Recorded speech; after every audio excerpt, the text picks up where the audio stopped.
వసుదేవసుతం దేవం కంసచానూరమర్దనం దేవకీ పరమానందం కృష్ణం వందే జగద్గురుం.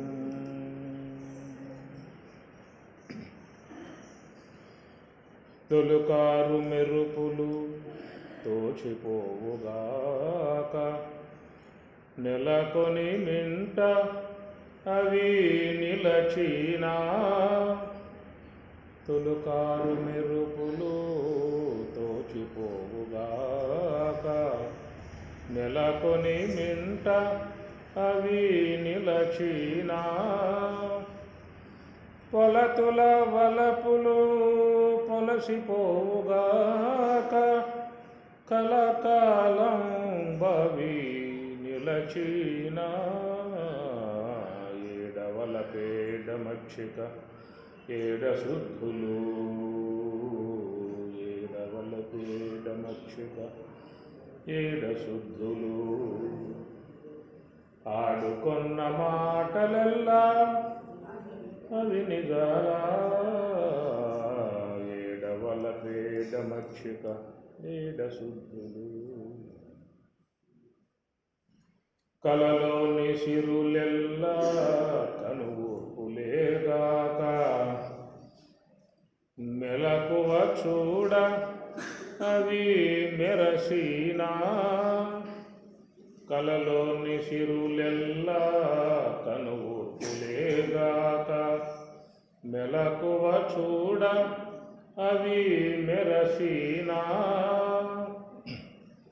అలివేనులా మేలు ఆశపాటేగాక, తలపు వెంకటపతి తగిలినా.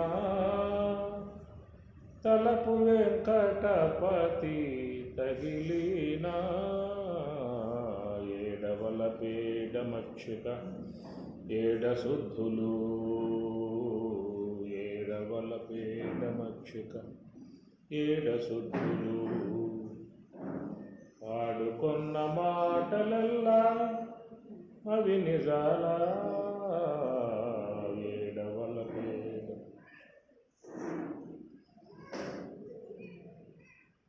కలలోని సిరులెల్లా కనువూర్పులేగాక, మెలకువ చూడ అవి మెరసీనా.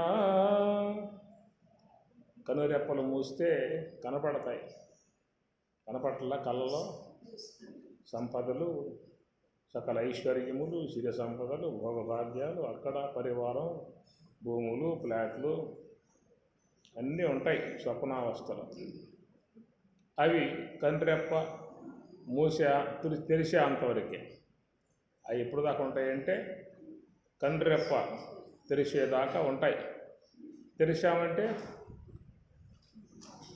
ఉంటాయి, పోతాయి. కంటిరెప్ప తెరిచాం కదా, తెరిచామన్నాక ఇక్కడ మేడలు, మిద్దెలు, భూములు, ఫ్లాట్లు, బ్యాంక్ బ్యాలెన్సులు, ఎనపెట్లలో డబ్బులు, వజ్ర వైడూర్య, మరకత మాణిక్య అన్నీ ఉన్నాయి కదా. కంటిరెప్పలు తెరిచి ఉన్న విధానం. ఈ కాస్త మూతపడ్డాయంటే ఈ మొత్తం పోతాయి. కంటిరెప్పలు మూతపడితే కొంతమంది పోయాక కూడా ఇంకా చూస్తూనే ఉంటారు.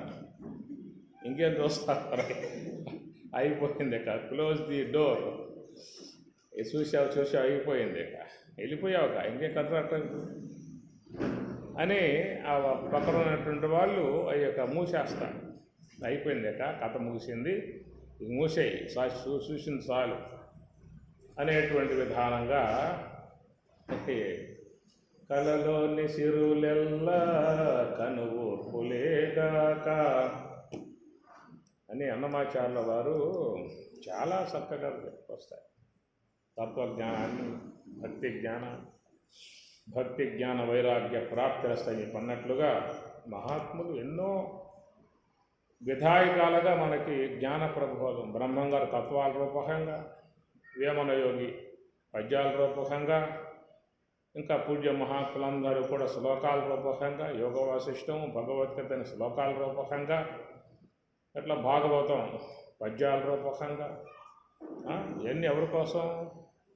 మన కోసమే.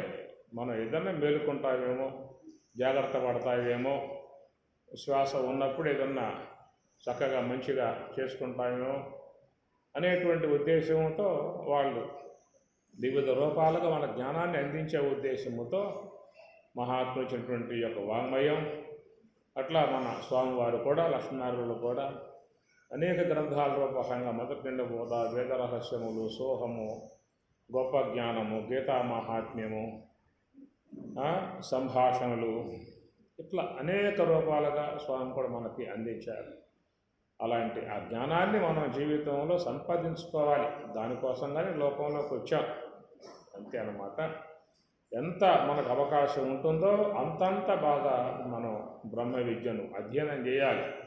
బాగా వినాలి, బాగా తినాలి. బాగా వినాలా, బాగా తినాలా? స్వామివారు కొంచెం ఈ పక్క పడేయండి, బాగా తినాలని చెప్పనన్న ముందు, తర్వాత వినాలని చెప్పనన్న. కానీ ముందు బాగా వినాలి, బాగా తినాలి అట్లా పెట్టకూడదు. ముందు బాగా తినాలి అని చెప్పానండి, బాగా వినాలని చెప్పానండి, బాగా ఉంటుంది అంటారా? తిన్న తర్వాత తింటారా? తిన్న తర్వాత తింటారా?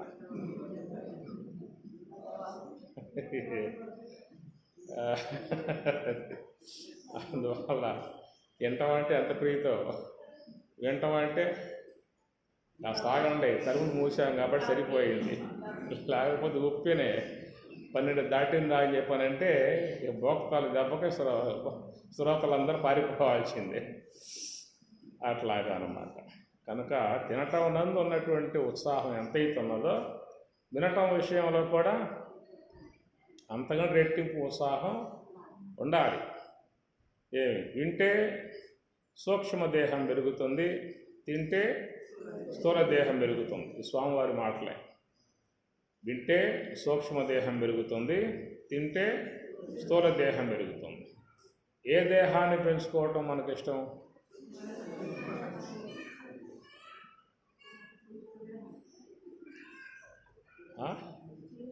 స్థూల దేహాన్ని పెంచుకోవటం ఇష్టం.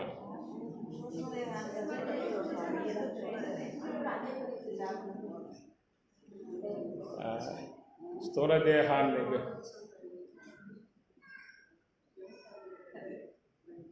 అదనమాట.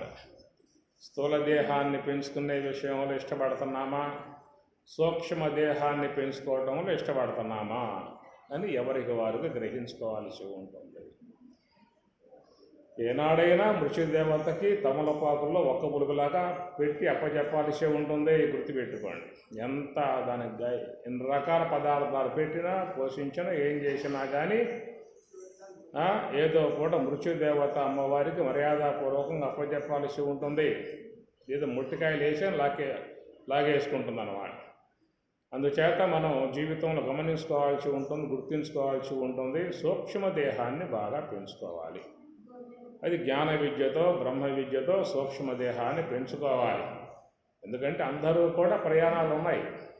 అందరికీ ప్రయాణాలు, టికెట్లు కన్ఫర్మ్ అయ్యే ఉన్నాయన్నమాట. పరమాత్మ ఆర్ఎస్సీ కానీ, ఏటింగ్లు కానీ అవన్నీ పరమాత్మ ఎవరి టికెట్లు ఎప్పుడు కూడా అన్ని కన్ఫర్మ్ టికెట్లే ఇచ్చేస్తారన్నమాట. అది ఏ పూట పోయేదన్నా డేటు మాత్రం ముందు చెప్పడు స్వామివారు.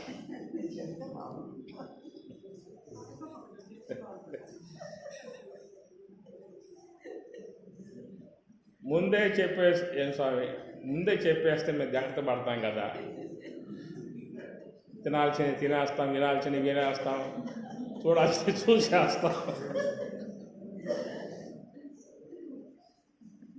ఏ ఏ క్షేత్రాలకు పోవాలో, ఏ బంధువుల ఇంటికి పోవాలో, ఎవరైనా పలకరించాలి, ఎవరైనా చూసుకోవాలో ముందే చేసేసుకుంటాం కదా. అర్ధంతరంగా వచ్చి నిలబడి రారా అని చెప్పనంటే అప్పటికప్పుడు ఎన్నో పనులు ఉంటాయి, పెళ్ళిళ్ళు ఉంటాయి, పేరెంటాలు ఉంటాయి, ఇంకా బంధువర్గాలు చూడాల్సినవి ఉంటాయి. ఇప్పుడు మనం కూడా చెబుతాం, ముందు చెప్పొద్దా నాకు ఆ విషయాన్ని అని చెప్పి అంటూ ఉంటాం. రమ్మంటూ ఉన్న పనానా ఎట్లా రావాలి? 4 పూట్ల ముందు చెబితే సర్దుబాటు చేసుకుని నేను రెడీ అవుతా. అంటూ ఉంటాం కదా మనం, అంటాం కదా. ఏ స్వామి అన్న పనాన్న వచ్చి నుంచుని రమ్మని చెప్పానంటే ఎట్లా? మనవాడి పెళ్ళి ఉంటుంది, మనవాడి పెళ్ళి ఉంటుంది, ఇంకా బంధువులు చూసుకోవాల్సి ఉంటుంది, ఇంకే కొన్ని సర్దుబాట్లు చేసుకోవాల్సి ఉంటుంది. కనుక ఈ విషయంలో, భగవద్ విషయంలో అలాంటి తాత్సారాలు ఏమి ఉండవు. ఒక పని చేయి స్వామి, నువ్వు సెల్ కొనుక్కో, ఆ సెల్ నెంబర్ ఇచ్చేసి మా పనులు పూర్తయ్యాక మేమే ఫోన్ చేస్తాం నీకు.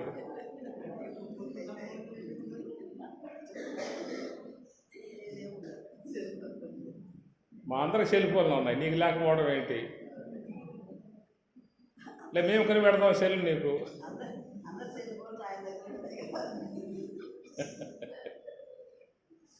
అక్కడ ఏమీ లేదన్నమాట. ఉన్న పనులు వచ్చాడా వెళ్ళిపోవాల్సిందే. సర్దుకుంటా స్వామి, ఏం సర్దుకుంటా నువ్వు? పద, సర్దుకోవడం ఏమి లేక మొత్తం సర్ది పెట్టి ఉంది. కలలోని సిరులెల్లా కనుఊర్పులేగాక, మెలకువ చూడ అవి మెరసీనా, అలివేనులా మేలు ఆశపాటేగాక, తలపు వెంకటపతి తగిలినా, తలపు వెంకటపతి తగిలినా. ఏడవల పేడ మచ్చిక ఏడ శుద్ధులు, ఆడుకొన్న మాటలెల్లా అవి నిజాలా.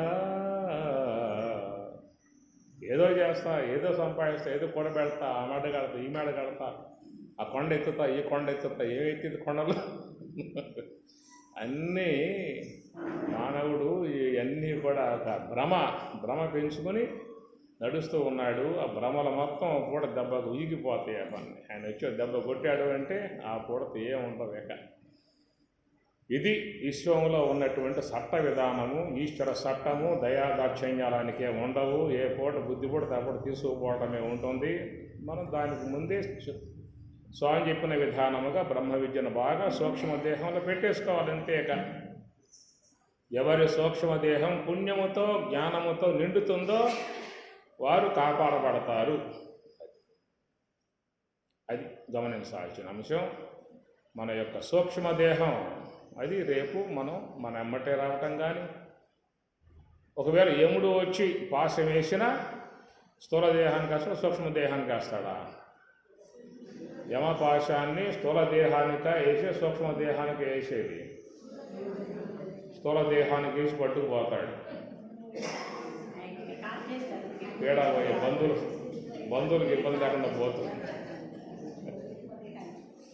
ఏమ్మా, యముడు యమపాశ వేసేది స్థూల దేహానిక సూక్ష్మదేహానిక? స్థూల దేహానిక.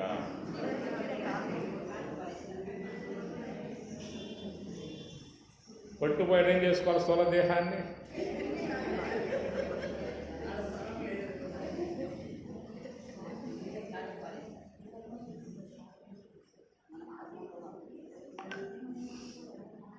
ఇది చర్చ, అమ్మగారి చర్చ. ఏది స్థూలదేహం కాదయా సూక్ష్మదేహం? కారణదేహం అసలు చెప్పి అంటారు అమ్మగారు. కారణదేహాన్ని కాస్తారా? ఏమో పాశ్యం. మహాకారణం కాస్తాడా? ఎవరు కాస్తాడు? శ్వాస కాస్తాడా?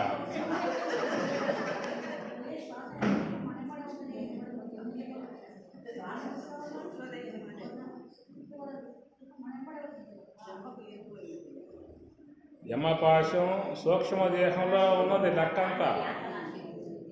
ఇప్పుడు చిత్రగుప్త అని చెప్పాలా? చిత్రగుప్తుడు అంటే ఎవరు?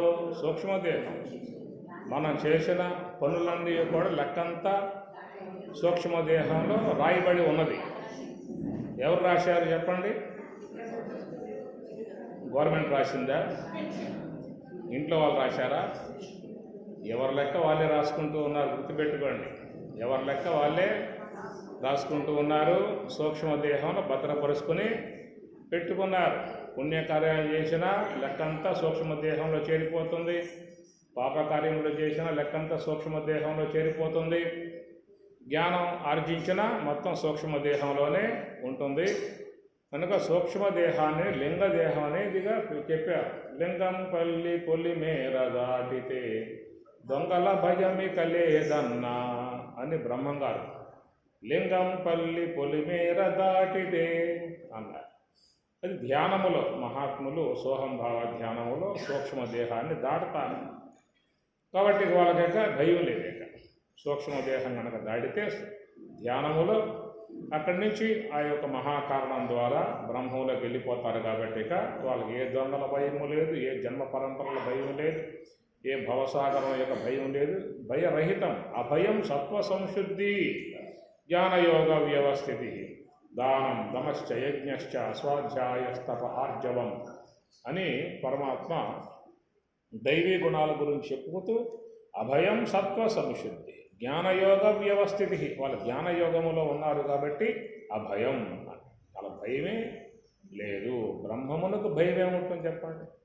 కాబట్టి ఈ ప్రకారముగా గమనించుకోవాల్సి ఉంటుంది. మనకు మంచిగా మరి చక్కటి స్వరాజ్యాశ్రమం గురువు గారు ప్రాప్తించారు. మంచిగా ధ్యానం చేసుకునే అవకాశం కూడా మీకు ప్రాప్తించింది. ఉదయం పూట రావచ్చు, స్వామి ముందు కూర్చోవచ్చు, బాగా ధ్యానం చేసుకోవచ్చు. ఇంట్లో చేయాలంటే కొన్ని ఇబ్బందులు ఉన్నాయి. పిల్లకాయ అరుపులు కేకలు, ఆ వంట ఈ వంట అని చెప్పేసి అని టీవీలు పెట్టి ఆ గొడవ ఈ గొడవ అని చెప్పని ఉంటాయి. ఈ ఊరు మధ్యలో మంచిగా ఏర్పాటు చేశారు ఆశ్రమాన్ని ఎంతో గొప్పగా. కనుక ఉదయం వచ్చారా, కుర్చీలో కూర్చున్నారా, ధ్యానం బాగా చేసుకోండి.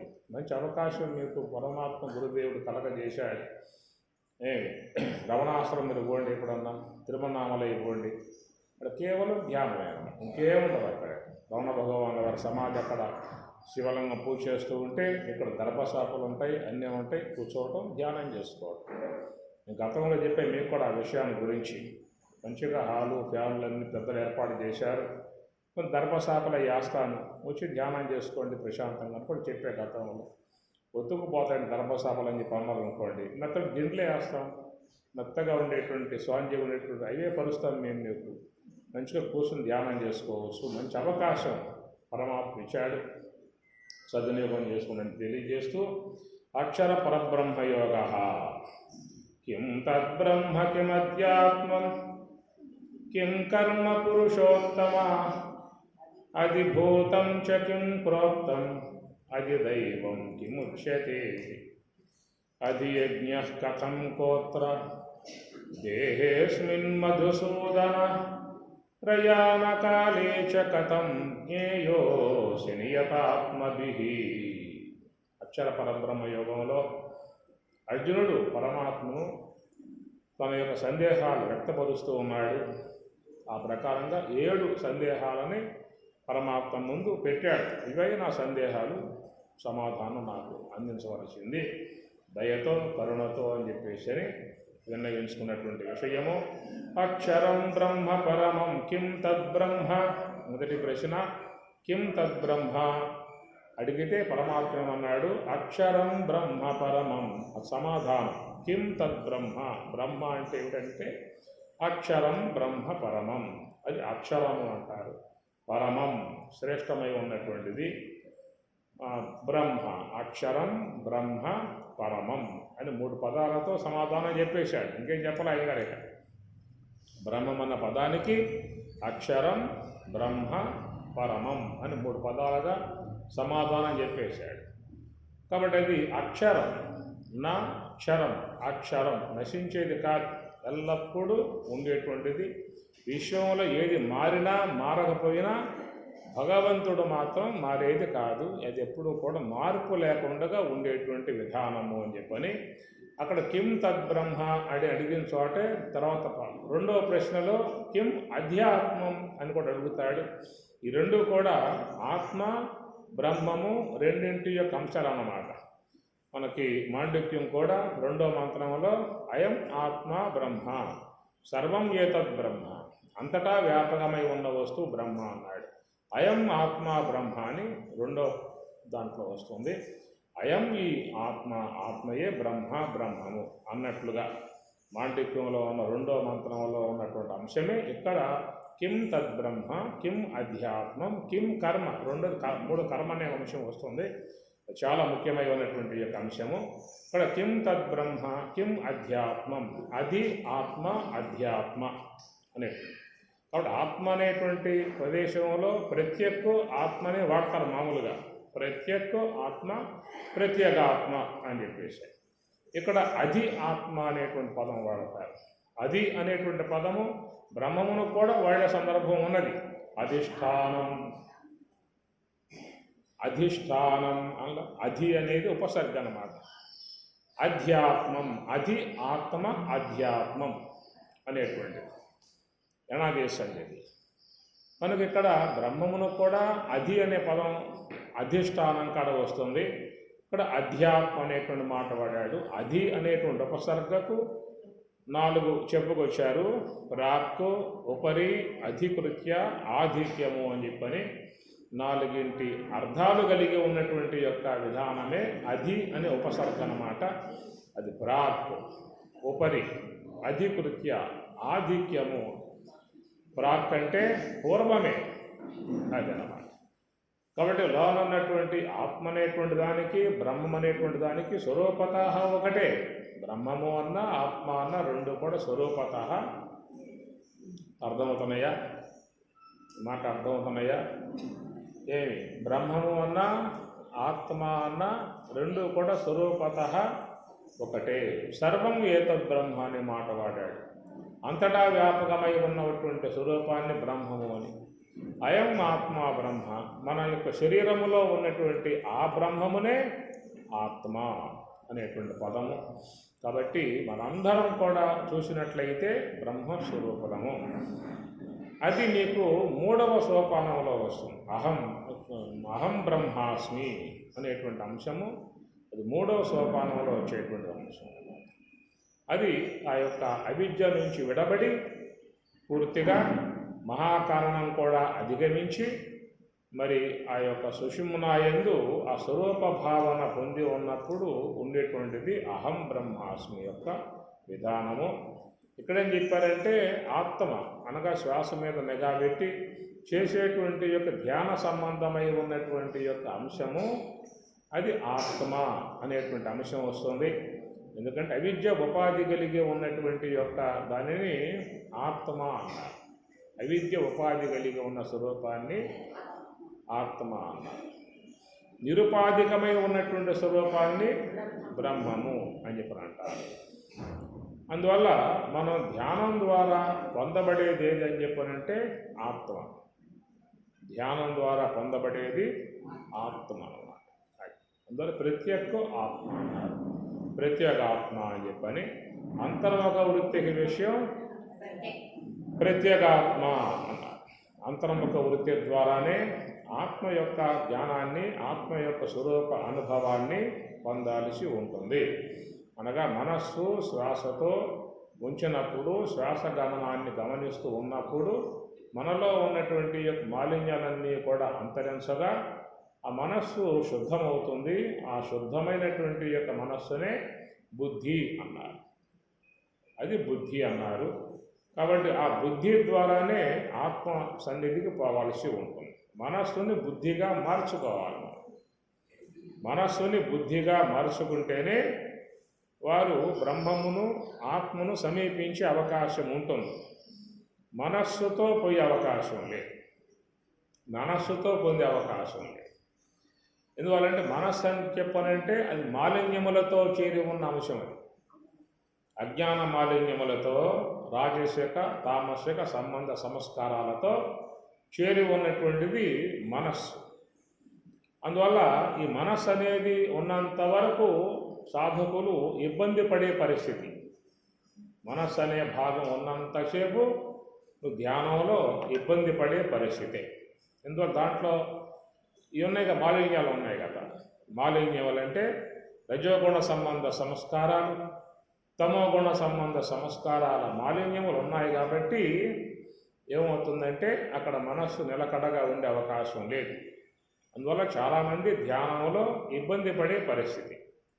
కాసేపు ధ్యానంలో కూర్చో అని చెప్పి అన్నాం అనుకో, ఎట్లా ఉంటుంది పరిస్థితి? కన్నులు మూయగానే ఏమంటే రెండు వచ్చి కూర్చుంటాయి. ఏమి మనకి కావాల్సింది శ్వాస మీద నిఘా, శ్వాసను గమనిస్తూ ఉండే విధానము.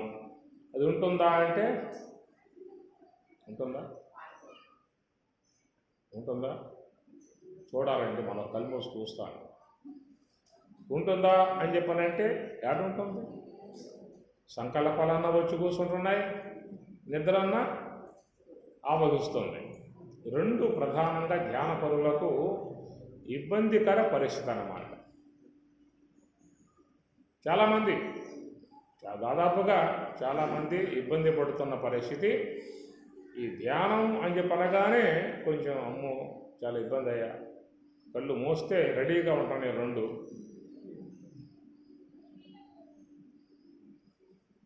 కారణం మరి మనస్సులో బాగా మనం అవి పెట్టాం. రాజసిక సంబంధ సంస్కారాలు, తామసిక సంబంధ సంస్కారాలు. సాత్విక సంబంధ సంస్కారాలు అనేటువంటి పెరగాలంటే మనం పదే పదే గురువు గారి యొక్క బోధలు వింటూ స్వామివారిని సేవించుకుంటూ ఈ విధంగా ఎక్కువగా ఉంటే సాత్విక సంబంధ సంస్కారాలు పెరుగుతాయి. మరి మనం మన వ్యవహారంలో ఎక్కువగా రజస్ సంబంధ సంస్కారాలు, తామసిక సంబంధ సంస్కారాలు ఎక్కువగా చేరుతూ ఉన్నాయి కనుక అవి ధ్యాన పరులకు చాలా ఇబ్బంది కలగజేసేటువంటి పరిస్థితి. అందువల్ల చాలామంది ధ్యానం చేయలేక విరమించుకుని వెళ్ళిపోయే పరిస్థితి ఏర్పడుతూ ఉంటుంది.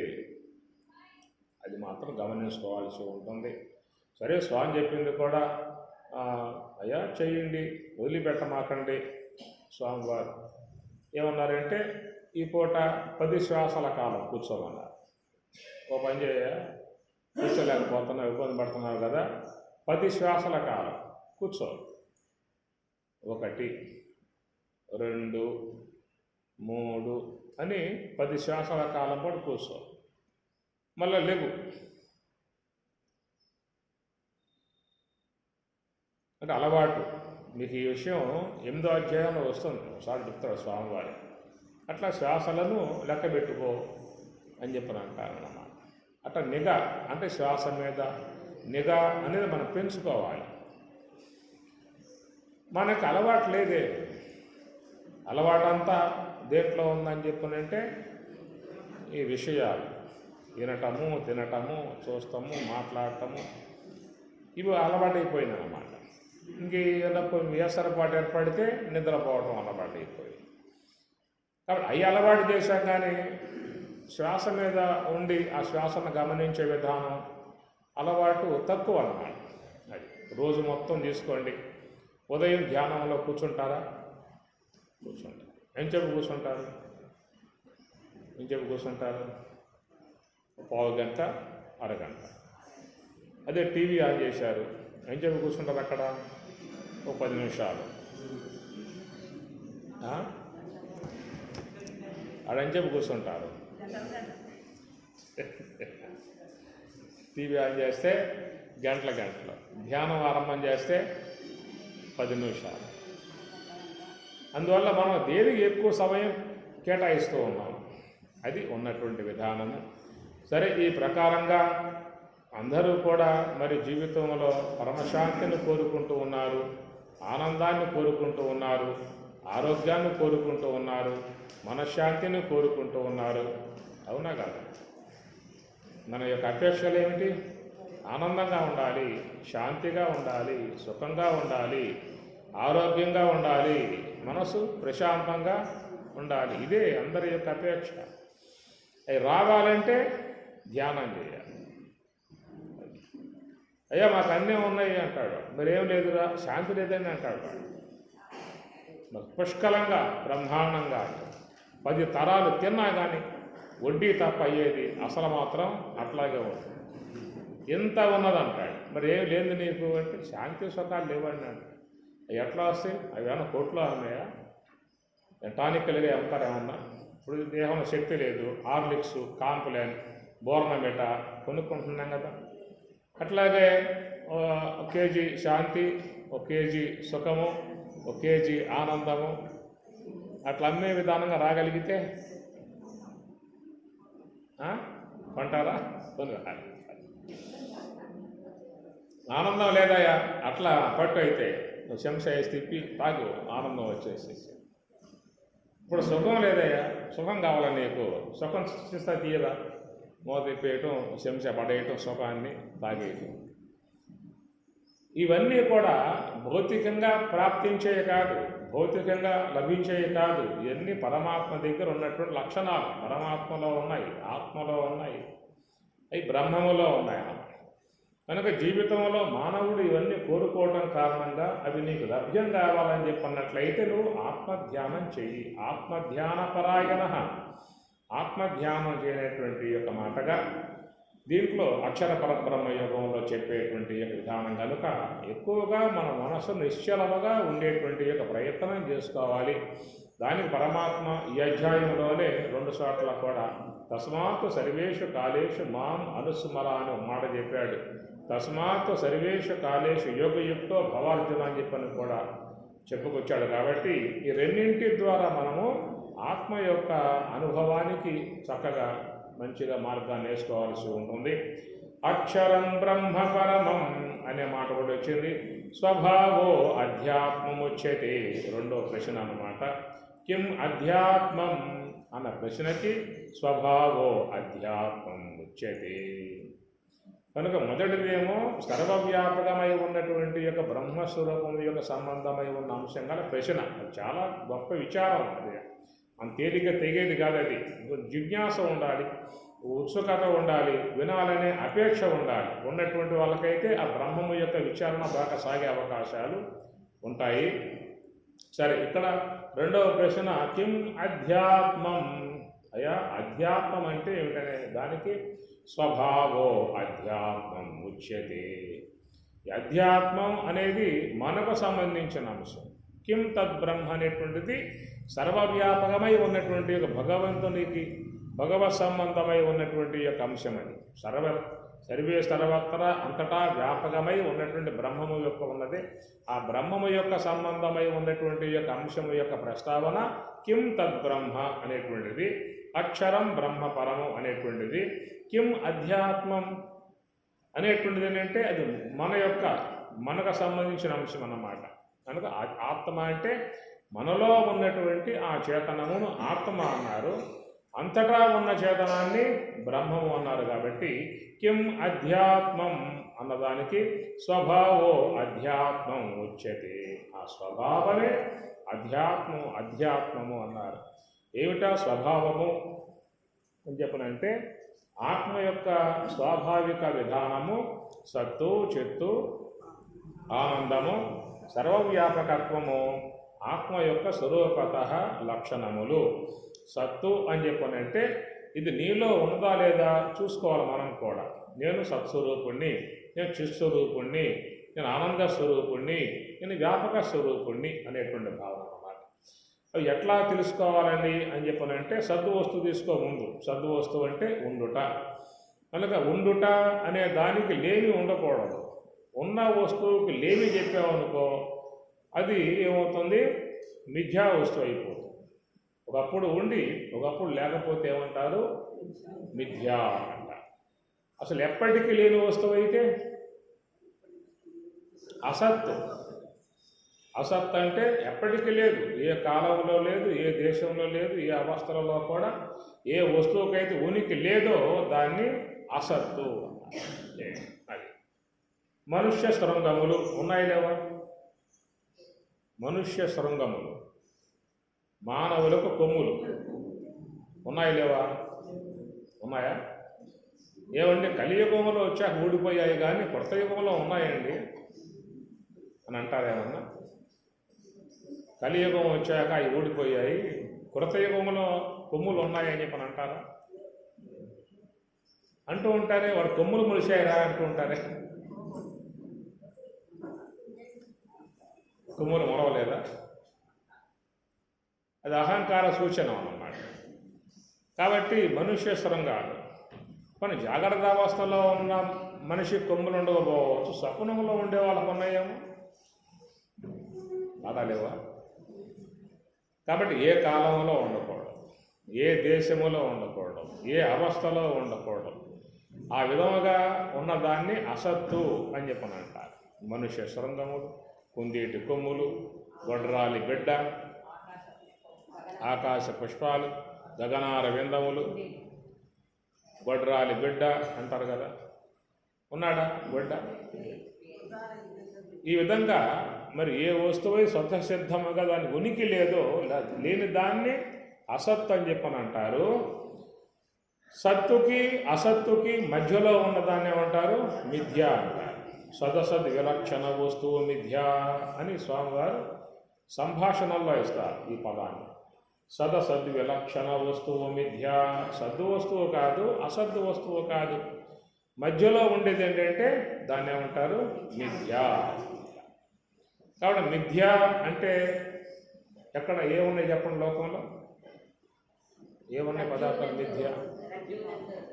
రజ్జువు ఎందు త్రాటి ఎందు సర్ప భ్రాంతి, వెండి ముచ్చెపోయింది వెండి భ్రాంతి,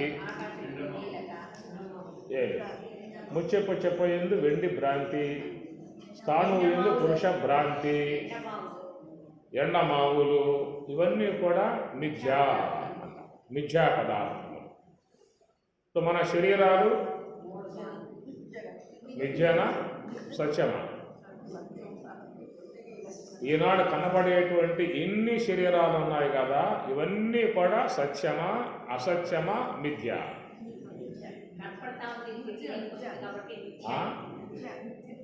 అది అసత్ అందామా? బొత్తిగా ఉండకూడదు. సత్ అందామా? మరి ఎప్పటికీ ఉండాలి. కొద్ది కాలం ఉంటుంది, తర్వాత కనుమరుగై వెళ్ళిపోతుంది. కాబట్టి మధ్యకాలంలో తోస్తుంది. అవ్యక్తాదీని భూతాని వ్యక్త మధ్యాని భారత అవ్యక్త నిధనాన్యేవ తత్రకా పరివేదన. ఎందుకు ఏడుస్తావు ఆయన? అవ్యక్తాదీని భూతాని, పుట్టక ముందు వాడు అసలు లేడు, ఆ దేహమే లేదు. పుట్టిన తర్వాత కనపడతా ఉన్నది, కొద్ది కాలం అయిన తర్వాత ఉండేటువంటి యొక్క వస్తువు కాదు.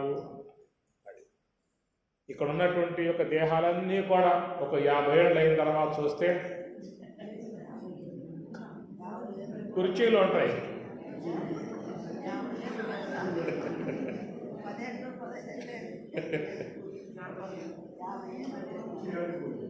ఒక 50 ఏళ్ళు అయిన తర్వాత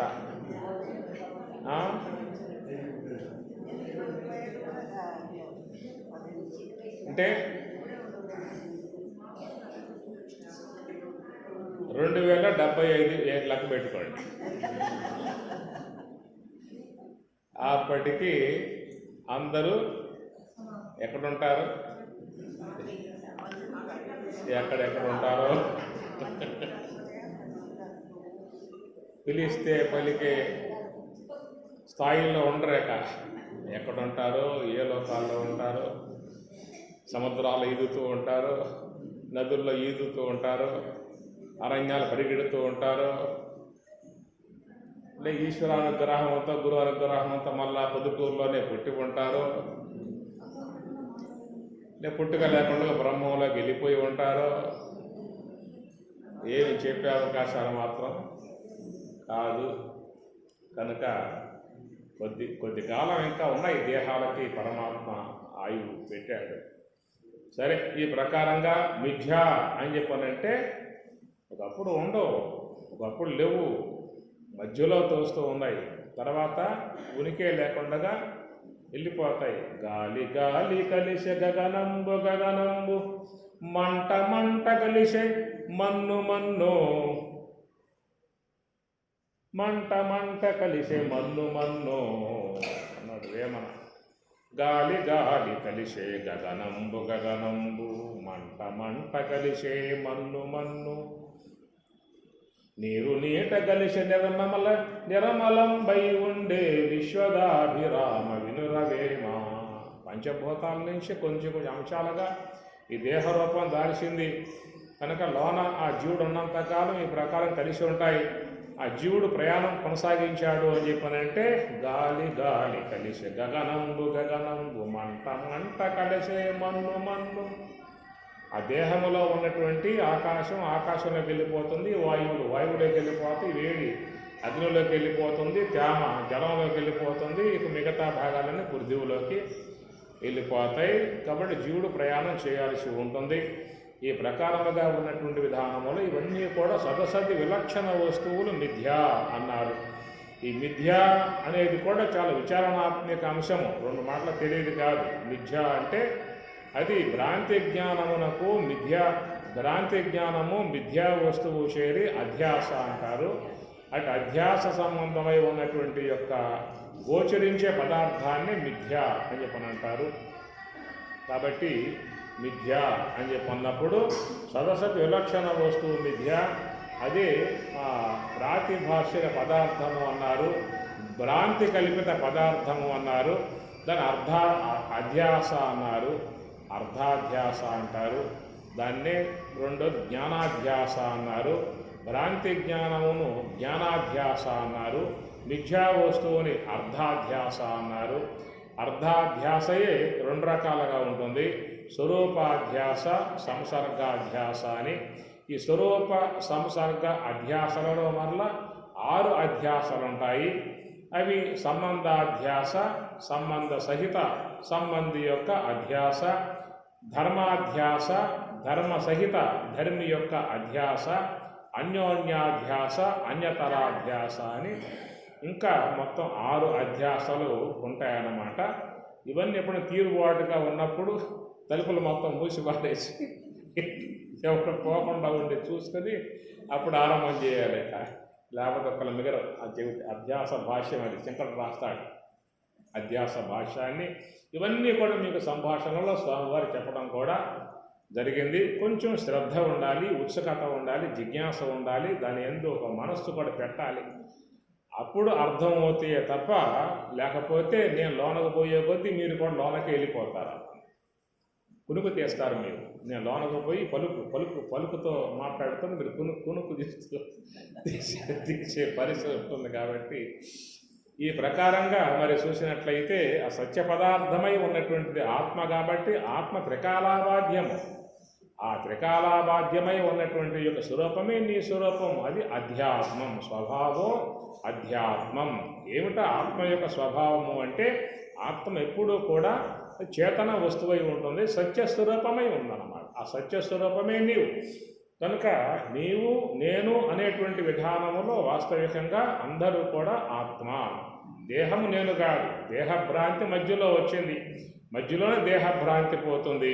వాస్తవం విచారించినట్లయితే నేననగా ఆత్మ, నేను ఎప్పటికీ ఉన్నాను.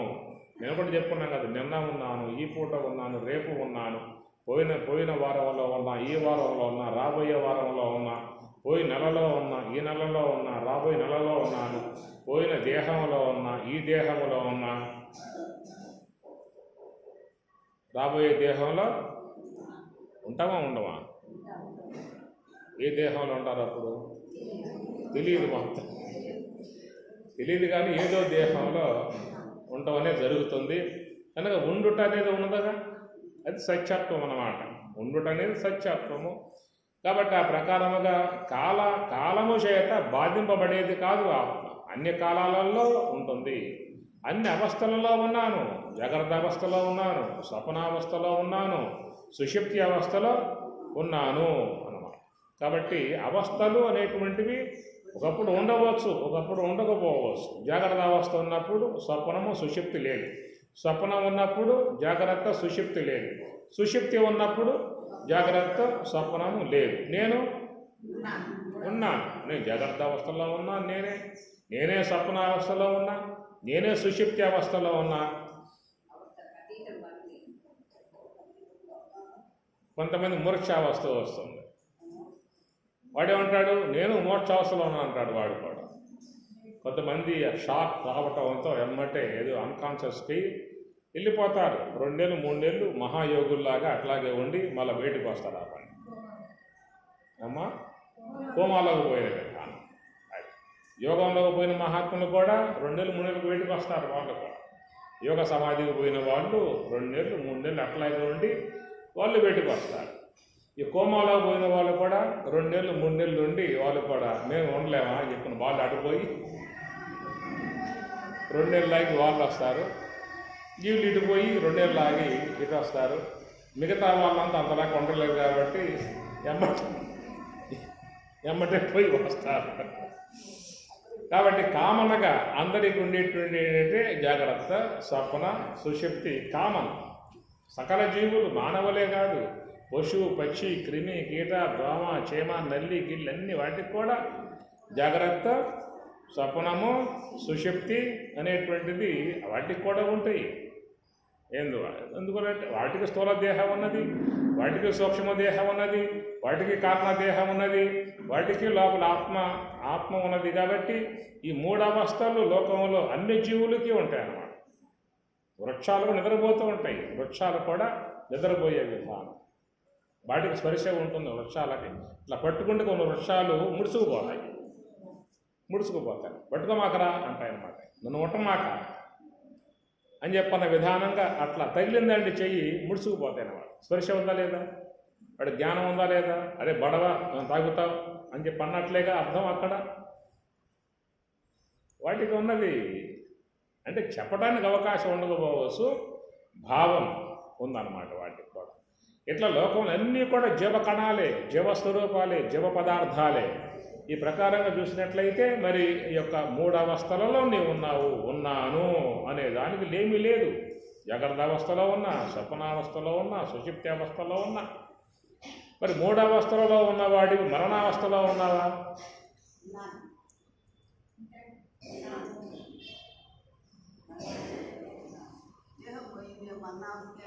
ఇక మహాప్రయాణం అది. మరణావస్థ అంటే మహాప్రయాణం. ఇవన్నీ తాత్కాలిక రోజువారీగా వచ్చే ప్రయాణాలు. ఇవి వస్తూ పోతూ ఉంటాయి. మహాప్రయాణం అది. ఆ మహాప్రయాణం నుంచి మళ్ళా వస్తాడు దేహంలోకి.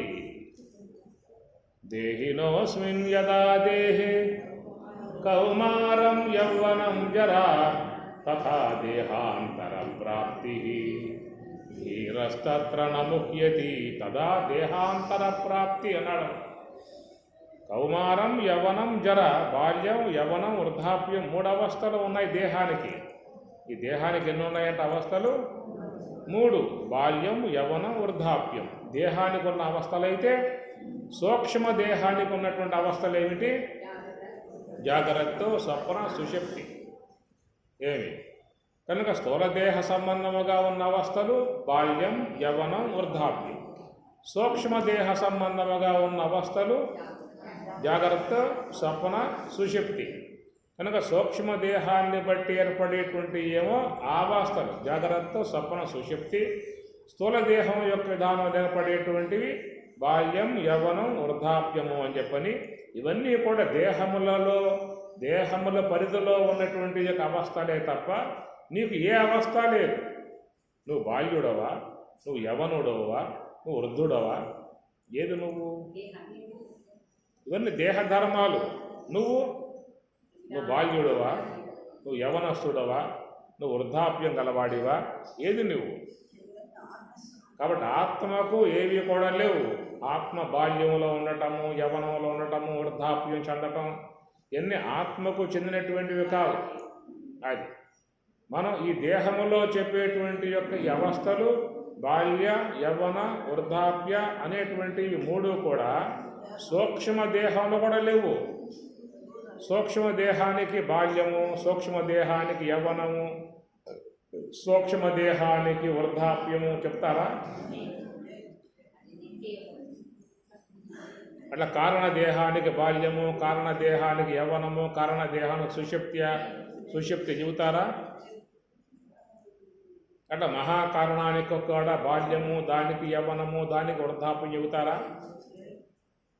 కొన్ని ఆత్మకి ఏమన్నా బాల్యము, యవ్వనం, వృద్ధాప్యం చెబుతారా? లేదు. కనుక ఈ 3 అనే అవస్థలు కేవలం దేహ పరిధి వరకే ఉన్నాయి తప్ప ఈ 3 అవస్థలు సూక్ష్మదేహంకి లేవు, కారణదేహానికి లేవు. ఇవన్నిటికి కూడా నువ్వు సాక్షిగా ఉన్నటువంటి స్వరూపం కాబట్టి ఆత్మ అవస్థారహిత, అవస్థల చేత బాధింపబడదు, అవస్థలకు అతీతము, కాలానికి అతీతం. ఆత్మ అనేది కాలము చేత బధింపబడదు, తొలగింపబడదు. నైనం చందంతి శస్త్రాన్ని నైనం దహతి పావక నచైనం క్లేదయంత్యాపో నశోషయతి మారుత అన్నట్లుగా అది ఆత్మ అనేటువంటి స్వరూపం అవిభాజ్యమై ఉన్నటువంటిది, నిత్యము శాశ్వతముగా ఉండేటువంటిది. అది స్వభావో అధ్యాత్మం వచ్చేదే. ఏమిటా స్వభావము అని చెప్పనంటే సత్యత్వము స్వభావము, ప్రకాశము స్వభావము, ఆనందత్వము స్వభావము. కాబట్టి ఆత్మయందు ఆనందం అనేది స్వాభావికముగా ఉన్న లక్షణం. అది అందువల్లే అందరిలో కూడా ఆనందం అనేది స్వాభావికముగా ఉన్న ధర్మం. అది ఆనందముగా ఉండాలి అనేది ప్రతి ఒక్క వ్యక్తిలో ఎవరైనా చెప్తే మనం అనుకుంటున్నామా, కోరుకుంటున్నామా? మనకు కానీ స్వతసిద్ధముగా ఆ లక్షణం ఉందా? స్వతసిద్ధంగానే ఉన్నది. ప్రతి ఒక్కరిలో నేను ఆనందంగా ఉండాలి, శాంతిగా ఉండాలి, సుఖంగా ఉండాలి అనేది ఎందుకు ఏర్పడుతుంది? శాంతాకారం కదా, పరమాత్మ యొక్క ఆకారం శాంతాకారం. కాబట్టి ఆ లక్షణం నీలో కూడా ఆ శాంతం అనేటువంటిది ఉంది కనుక అందరూ స్వతసిద్ధముగా అవి కోరుకుంటూ ఉన్నారు. శాంతిగా ఉండాలి, ఆనందంగా ఉండాలి, సుఖంగా ఉండాలి అనేటువంటివన్నీ కూడా ఆత్మ యొక్క ధర్మములు. అవి అనాత్మ మరుగు చేసిందన్నమాట. పైన అనాత్మ మరుగు చేసింది కాబట్టే మనం ఆ యొక్క ఆనందాల కోసంగా పరితపిస్తూ ఉన్నాం, పరుగులు తీస్తూ ఉన్నాం. అడగపోతే ఆనందమేమో, ఎడకపోతే ఆనందమేమో, అది తింటే ఆనందమేమో, ఇది పొందితే ఆనందమేమో. ఎందుకు వచ్చింది దాని యొక్క పరిస్థితి ఏం చెప్పనంటే లోన ఉన్న అనాత్మ వస్తువులు ఆత్మధర్మాలని మరుగు చేశాయి. దాన్ని ధర్మాధ్యాస అన్నారు. ధర్మాధ్యాస, ధర్మసహిత ధర్మి యొక్క అధ్యాస కనుక నువ్వు ఆనంద స్వరూపుడవే. ఇప్పుడు సుషుప్తిలో ఉన్నావు కదా, సుషుప్తిలో ఉన్నప్పుడు ఎంత బాధ, ఎంత దుఃఖము, ఎంత వేదన చెప్పండి. ఏం చెప్పాను? సుషుప్తి అవస్థలో ఉన్నప్పుడు మీరు ఎంత బాధతో ఉన్నారు, ఎంత దుఃఖముతో ఉన్నారు, ఎంత బాధ, ఎంత వేదనతో ఉన్నారు. అక్కడ ఏమి లేవా? ఉన్నాయా లేవా? లేకపోవడం కారణం ఏంటి? అక్కడ ఇంద్రియాలు ఉపశమించాయి, మనస్సు ఉపశమించింది. అంతరేంద్రియములు, జ్ఞానేంద్రియములు, కర్మేంద్రియములు, అంతరేంద్రియాలు మొత్తం కూడా ఉపశమించాయి. కాబట్టి ఆవరణములు జడమయ్యాయి. అందువల్ల అక్కడ నీ ఒక్కడవే ఉన్నావు, ఆ సుషుప్తులు ఒక్కడవే ఉన్నావు. కాబట్టి అక్కడ ఇలాంటి దుఃఖం అనేది లేదు. పరమశాంతిగా ఆనందంగా ఆనందించావు, బయటకు వచ్చావు. ఎంత బాగా ఉంది, ఎంత హాయిగా ఉంది, ఎంత సుఖంగా నిద్రపోయాను, ఎంత పరవశించిపోయాను అనే మాటలు పొద్దున్న లేచిన తర్వాత వాడతామన్నమాట. కాబట్టి మనలో ఉన్నటువంటి యొక్క ఆనందాన్ని అనాత్మ వస్తువులు మరుగు చేశాయి. ఆ మరుగు చేయటం కారణంగా అందరూ కూడా ఆనంద అన్వేషణలో ఉన్నారు. వింటున్నారా? ఓ తండ్రి తన బిడ్డలు ఏం చేస్తారో ఇదంతా కూడా, ఈ నిధులన్నీ కూడా అని చెప్పన్న ఆయన భయంతో నట్టింట్లో బాగా పెద్ద గొయ్యి తవ్వి తనకున్నటువంటి యొక్క వైడూర్య మరకత మాణిక్యాది వజ్రాలు కానీ ఉన్నటువంటి బంగారం కానీ ఆభరణాలు మొత్తం కూడా నట్టింట్లో మొత్తం పెట్టి మూసి పైన కవర్ చేసి కొద్ది కాలం అయిన తర్వాత చెప్పని వెళ్ళిపోయాడు. ఆ తర్వాత బిడ్డలందరూ కూడా ఉన్న ఆస్తులను కరగదీశారు. ఇకేం మిగలలేదు, మొత్తం అప్పుల పాలైపోయారు. చివరికి భిక్షాటం చేసి బతకాల్సిన పరిస్థితి ఏర్పడింది అన్నమాట. అంతా పోయింది, మొత్తం పోయింది. ఇక వాళ్ళు ఏం చేశారని చెప్పాలంటే ఉదయం లేచారని చెప్పని అనగానే ఆ పాత్ర తీసుకోవడం, ఇంటింటికి పోవడం, భౌతి భిక్షార్థి అంటాం, వచ్చిన భిక్ష భుజించడం, రాత్రికి వచ్చి అందరూ కూడా అక్కడే పడుకోవడం. కింద ఉన్నది, కింద వైడూర్య మరకత మాణిక్యాది రత్నాలు అన్నీ కింద ఉన్నాయి, బంగారపు వస్తువులు ఉన్నాయి, ఆభరణాలు ఉన్నాయి, బంగారపు బిస్కెట్లు ఉన్నాయి, బిస్కెట్లు అన్నీ మొత్తం నిక్షిప్తం చేయబడి ఉన్నది కింద అన్నమాట. వీళ్ళు పోవటం, భౌతిక భిక్షాన్ని చేసి అంటాం, అది తెచ్చుకోవడం, తినటం, రాత్రికల్లా పైన పడుకుంటాం. ఉంది కదా, అనుభవించవచ్చు కదా. అంటే ఆవరణం, అక్కడ ఆవరణం ఉందన్నమాట. కారణంగా ఏమైందని చెప్పాలంటే దరిద్రంతో బాధపడే పరిస్థితి ఏర్పడింది. అట్లాగా మరి భగవంతుడు కూడా ప్రతి ఒక్క వ్యక్తి లోపల ఆ నిధి అనేది, ఆనంద నిధి, సుఖ నిధి, శాంతి నిధి పరమాత్మలో పెట్టేశారు. పైనే ఆవరణం అయిపోయింది అన్నమాట.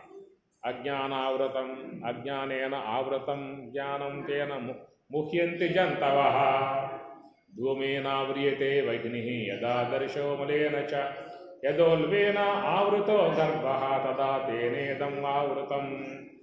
ఏ ప్రకారముగా అగ్నిని ధూమం మరుగు చేసిందో, అద్దంపై దుమ్ము ముఖబింబాన్ని ఎట్లా మరుగు చేసిందో, గర్భంలోని శిశువుని మావి ఎట్లాగైతే మరుగు చేసిందో తదా తేనేదం ఆవృతం జ్ఞానం.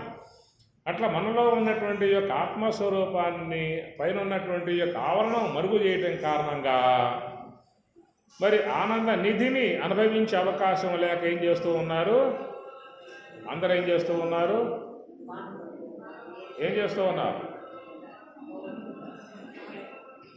అయ్యా ఆనందం అమ్మా, అక్కడికి పోతే ఆనందం వస్తుందా, ఇక్కడికి పోతే ఆనందం వస్తుందా, ఆ ఇంటికి పోతే భిక్ష బాగా వేస్తారా, ఇంటికి పోతే భిక్ష బాగా వేస్తారా, ఆ ఇంటికి పోతే సాంబార్ వేస్తారా, ఇంటికి పోతే కూర వేస్తారా? ఇది కదా వాడు ఆలోచన. ఈ లెక్కలు చూస్తే అందరూ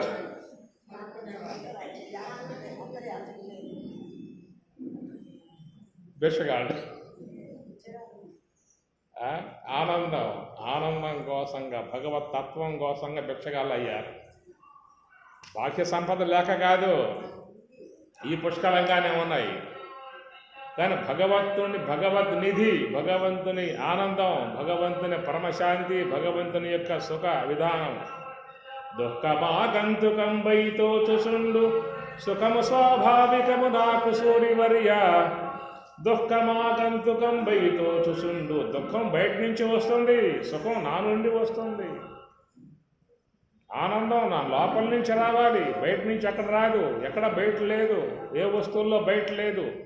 ఆనందం నీ లోపల ఉన్నది, నీ లోపల నుంచి రావాలి. సుఖం నీ లోపల నుంచి రావాలి, శాంతి నీ లోపల నుంచి రావాలి. ఎందువల్ల రాలేకపోతున్నాయి అని చెప్పానంటే ఆభరణాలు. ఇవన్నీ తీసేసుకో అని స్వామివారు. ఎట్లా తీసేయాలయ్యా? శ్వాసను గమనిస్తూ కూర్చో. శ్వాసను గమనిస్తూ కూర్చుంటే అవన్నీ మొత్తం రాలి కింద పడతాయి ఆవరణాలు. మొత్తం పోయాయి అనుకో, యోగ సమాధి. దాంట్లో ఏముంటుంది? ఆనందము. బ్రహ్మానందవారాశి వాసన ఒక్కిం సుఖ శోకినేని భృవినాశం బంధు నానాద్ర పుష్ప నడద్భృంగము ప్రసవ సంస్మరిషాప్తి కూలున్ గతిన్ అన్నాడు రాముడు ఆంజనేయ స్వాముల వారితో.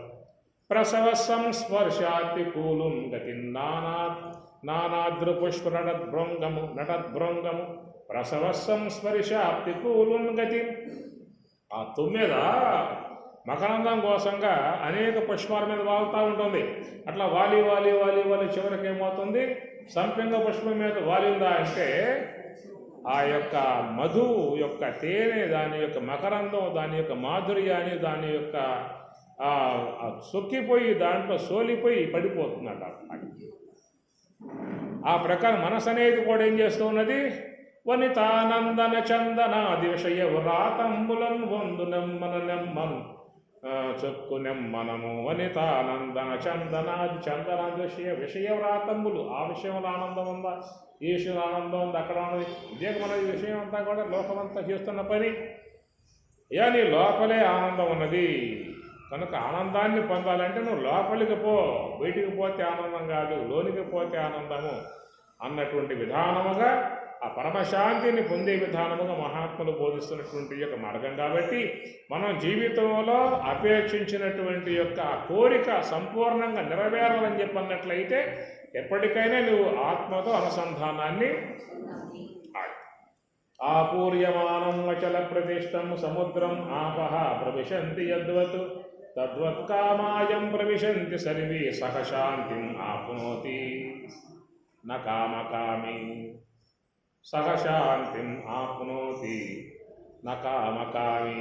పరమాత్మ అన్నాడు, కామకామి ఈ విషయ సంబంధమైనటువంటి యొక్క వాటిలో ఆనందం ఉందన్న భ్రమతో పోయేటువంటి యొక్క వాళ్ళు ఎప్పటికీ కూడా శాంతిని పొందే అవకాశం వాళ్ళకి, ఆనందాన్ని పొందే అవకాశం వాళ్ళకి లేదు. ఎవరని చెప్పనంటే మరి ఆ యొక్క నివృత్తి మార్గంలో పయనించి బ్రహ్మములో ఒక మునక వేస్తారు చూసా, వాళ్ళు పొందేటువంటి యొక్క ఆనందమే శాశ్వతముగా ఉండేటువంటి యొక్క ఆనందము అన్నాడు. అందుచేత ఏంటంటే మరి స్వభావో అధ్యాత్మం ఉచ్యతే. నీ స్వభావం ఆనందము, నీ స్వభావము శాంతము, నీ స్వభావము సుఖము, నీ స్వభావము ప్రకాశము అని చెప్పని ఈ ప్రకారముగా ఆత్మ యొక్క ధర్మాన్ని మనకి ఆ యొక్క శ్లోకాలలో పరమాత్మ కిం తద్బ్రహ్మ కిం అధ్యాత్మం ఈ రెండు మాటలు కూడా నీవే బ్రహ్మమై ఉన్నావు అనేటువంటి మాట చెప్పటమే కిం అధ్యాత్మం, ఆ బ్రహ్మమే నీవై ఉన్నావు అనేటువంటి విధానముగా. కనుక మనలో ఆ భ్రమలు భావాలు ముఖ్యంగా భ్రమలు ఉడిగిన బ్రహ్మంబు బట్టబయలు, భ్రమలు ఉడిగిన బ్రహ్మంబు బట్టబయలు. ఈ విధముగా ఈ భ్రాంతి జన్యమై ఉన్నటువంటి వ్యవహారాలలో అందరూ కూడా పంచభ్రాంతులు చెప్పారు. భేదభ్రాంతి, కర్తృత్వ భోక్తృత్వ భ్రాంతి, సంఘభ్రాంతి, వికార భ్రాంతి, జగత్సత్యత్వ భ్రాంతి. మొత్తం 5 ఉన్నాయి భ్రాంతులు. భ్రమలు ఉడిగిన బ్రహ్మంబు బట్టబయలు. ఇప్పుడు ఈ 5 భ్రాంతులు ఎప్పుడు పోవాలి? ఆ బ్రహ్మం ఎప్పుడు బయటపడాలి? ఇప్పటికే దాదాపు అయిపోయింది. ఇంకా ఇప్పుడు ఈ భ్రాంతులు ఎప్పుడు పోతాయో తెలిసేటువంటి విధానం కాదు. భేదభ్రాంతి, ఈ భేదభ్రాంతి కూడా దాంట్లో 5 ఉన్నాయి మళ్ళా భ్రాంతులు. జీవేశ్వర భ్రాంతి, జీవ భ్రాంతి, జగత్ సత్య జడ భేదము, జీవ జడ భేదము, ఈశ్వర జడ భేదము అని ఇట్లా భేదములో 5 తత్వాలు చెప్పుకొచ్చే వాళ్ళ భేద భ్రాంతిలో. ఇట్లాగా కర్తృత్వ భోక్తృత్వ భ్రాంతి, వికార భ్రాంతి, సంఘ భ్రాంతి, జగత్ సత్యత్వ భ్రాంతి, ఇవన్నీ కూడా మానవుడు అవలంబించి ఉన్నటువంటి యొక్క విధానం కనుక అలాంటి వాటి నుంచి బయటపడాలి అనేటువంటి దానికి మనకు 3వ ప్రశ్న వస్తుంది. కిం కర్మ అని చెప్పి అడుగుతాడు.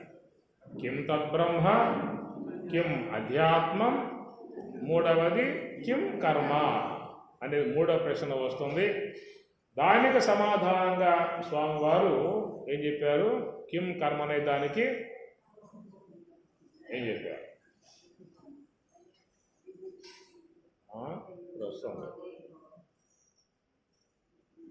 కిం కర్మ అధిభూత భూతభావ ఉద్భవకర విసర్గ కర్మ సంజ్ఞత. చాలా మంచి మాట. భూతభావ ఉద్భవకర విసర్గ కర్మ సంజ్ఞత. దాన్ని కర్మ అన్న. భూతభావ ఉద్భవకర, సమస్త మానవులకు జీవులకు ఈ జన్మలు ప్రకటింపజేసేటువంటి జన్మలు పొందింపజేసేటువంటిది ఏదైతే ఉన్నదో అట్టి దానిని విసర్గ లేకుండగా చేసేటువంటి దానిని కర్మ. ఇది కొంచెం మిలికితో ఉండేటువంటి అంశము. భూతభావ ఉద్భవకర, ఈ భూతములకు జీవులకు జన్మలను ప్రసాదింపజేసేదిగా ఉన్నటువంటి దాన్ని విసర్గ లేకుండగా చేసేది ఏదైతే ఉన్నదో దానిని కర్మ సంజ్ఞత, దాని కర్మగా తెలుసుకొనుము అని చెప్పని అంటారు. అది మనకి మంచిగా ఉండేటువంటి యొక్క అంశం. సాయంత్రం మనం మళ్ళీ ఆ విషయం మీద ప్రస్తావన చేసుకుందాము. ఇంతవరకు మనకు 2 ప్రశ్నలు. కిం తద్బ్రహ్మ కిం అధ్యాత్మం అనేటువంటి మాట. సర్వవ్యాపకమై ఉన్నటువంటి బ్రహ్మము అది నీలో ఆత్మ అనేటువంటి యొక్క పేరుతో పిలువబడుతూ ఉన్నది. అట్టి ఆత్మ ఒక స్వాభావికం కలిగి ఉన్నది. ఏమిటా స్వాభావికము అని చెప్పనంటే బ్రహ్మములో ఏ ఆనందం ఉన్నదో అదే నీ యొక్క ఆనందమై ఉన్నది. బ్రహ్మములో ఏ చేతనమైతే ఉన్నదో ఆ చేతనం నీకు సులభమై ఉన్నది. బ్రహ్మములో ఏ యొక్క ప్రకాశం ఉన్నదో ఆ ప్రకాశమే నీలో కూడా ఆ ప్రకాశము కలిగి ఉన్నది. బ్రహ్మములో ఏ అనంతత్వం ఉన్నదో అనంతత్వమే నీలో కూడా ఉన్నది. అట్టి బ్రహ్మము యొక్క లక్షణాలే నీయందు కూడా ఉన్నాయి. అట్టి ఆ స్వరూప అనుభవాన్ని పొందాలని చెప్పనంటే భూతభావ ఉద్భవకర విసర్గ కర్మ సంజ్ఞత. ఆ కర్మ అనేటువంటి దాని ద్వారానే నీవు ఆ స్వరూప భావాన్ని పొందాల్సి ఉంటుంది అనే అంశం మనకి 3వ ప్రశ్నలో వస్తుంది. సాయంత్రం మళ్ళా 6 గంటల నుంచి మనం ఆ విషయం మీద ప్రస్తావన చేసుకుందాము. ఓం సహనా భవతు సహనౌ భునక్తు సహ వీర్యం కరవావహై తేజస్వినావధీతమస్తు మా విద్విషావహై. ఓం శాంతి శాంతి శాంతి. హరి ఓం తత్సతు. శ్రీ గురుభ్యో నమః. హరి ఓం.